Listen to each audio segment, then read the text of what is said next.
sur le passage d'un régiment. Hier, songeant la pauvre France, dont s'achève l'effondrement, et navré de désespérance, j'ai vu passer un régiment. Sans doute, il ne rappelait guère ceux que mon enfance escorta, si beaux sous le rayon de guerre, encore poudreux de magenta. Elles sont en Prusse, captives, nos aigles de 59, et, malgré ces couleurs si vives, c'est toujours triste, un drapeau neuf. Les noms glorieux qu'on y brode, en lettres d'or sont par trop vieux, et pour le remettre à la mode, de la mitraille vaudrait mieux. C'est de l'opulente soierie, mais il n'est sublime et sacré, ce symbole de la patrie, que sanglant et que déchiré. Cependant, je fus ému, certes, devant nos soldats de 20 ans. Leur air crâne, leurs pas alertes, font penser à de meilleurs temps. Ils avaient cette silhouette, ceux qui triomphaient à Valmy, le chapeau sur la baïonnette, en voyant s'enfuir l'ennemi. Et ces gamins hier à l'école, ces officiers d'âge plus mûr, passeraient sur le pont d'Arcole, comme leurs anciens, j'en suis sûr.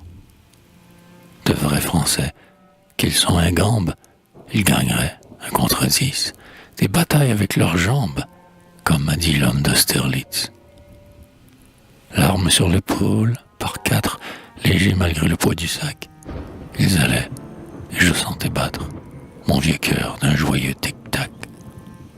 Mais, brusquement, par la pensée de notre honte d'aujourd'hui, ma mémoire fut traversée et les beaux souvenirs enfuis. Car ce n'est douteux pour personne, l'âme de ces pauvres soldats, on la corrompt, on l'empoisonne, sous ce régime de Judas. Ce petit piou-piou dont à peine la barbe pousse maintenant, observez le regard de haine qu'il jette sur son lieutenant. Il doit avoir, sous sa capote, quelque écrit de l'infâme Hervé, et dans sa cervelle idiote, que sait-on, un crime est couvé. Il connaît le couplet horrible, qui lui conseille en termes brefs de prendre à la guerre pour cible non les ennemis, mais ses chefs. Et devant son œil faux et terne, j'ai bien peur que ce fantassin ne garde au fond de ses gibernes une cartouche d'assassin. Quant au chef, oh, l'ignominie, oh, j'entends la France pleurer. Sous cette basse tyrannie, on voudrait les déshonorer. Peut-être, redoute affreux, peut-être, ce capitaine au mal aspect est un délateur, est un traître, est l'espion le plus abject. Sachant que, sous la République, on n'a rien que par ruse et dol, il tient son bijou maçonnique bien caché sous son hausse col. Mais pour obtenir tous ses grades et ses galons d'or sur drap fin, il a trahi ses camarades, qu'il réduit à mourir de faim. Et sa croix d'honneur fut conquise quand il dénonçait en haut lieu son colonel à tête grise qui se permet de prier Dieu.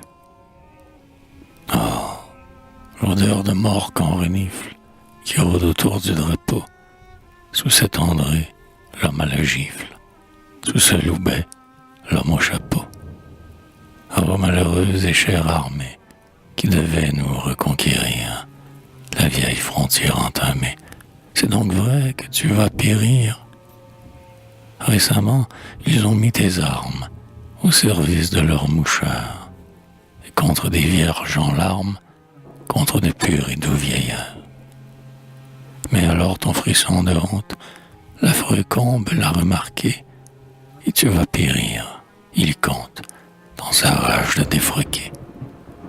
Le voudrais-tu, moi, dans la rue, lorsqu'elle passe à ce régiment, j'ai salué comme on salue un cortège d'enterrement.